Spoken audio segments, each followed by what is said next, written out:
Chip রেটের মধ্যে মানে 10,000 টাকার নিচে ভালো একটা ল্যাপটপটার আগে কিছু প্রবলেমের কথা বলি। প্রথম প্রবলেম হচ্ছে এইটার হচ্ছে কিবোর্ডটা কাজ করে না। এছাড়া হচ্ছে এর ব্যাকগ্রাউন্ডের ব্যাকপার্টের এখানে একটু স্কেচ ছিল, এইটা আমরা হচ্ছে আপনার একটু সুপার গ্লু দিয়ে আটকায় রাখছি। এইটা হচ্ছে আপনার প্রবলেম এইটা। আর হচ্ছে কিবোর্ডে কাজ করে না, সবগুলো বাটন কাজ করে না আর কি, এই দুইটা প্রবলেম।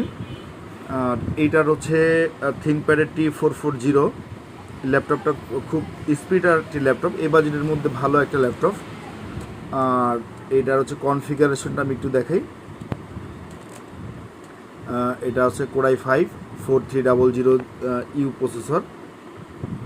এটার মেমোরি আছে হচ্ছে আপনার 8 GB DDR3, হার্ড ডিস্ক আছে 120 GB, ইন্টেল UHD গ্রাফিক্স আছে। এটার সাউন্ড ব্যাকআপ এভরিথিং ভালো, ব্যাকআপ মোটামুটি up to 2 hours. Camera everything okay আছে। প্রবলেম আমি দুইটা বলছি, কিবোর্ড প্রবলেম এবং পিছনে হচ্ছে আপনার একটু ফাটা ছিল, ওইটা বোঝা যায় না, ভালো সমস্যা নাই। আর এই হচ্ছে ফ্রন্ট পার্টটা, হ্যাঁ, এই যে এই প্রবলেমটার কথা বলছিলাম। বাকিগুলো সব আলহামদুলিল্লাহ ভালো আছে, আপনারা এটা দেখতে পারেন আর কি।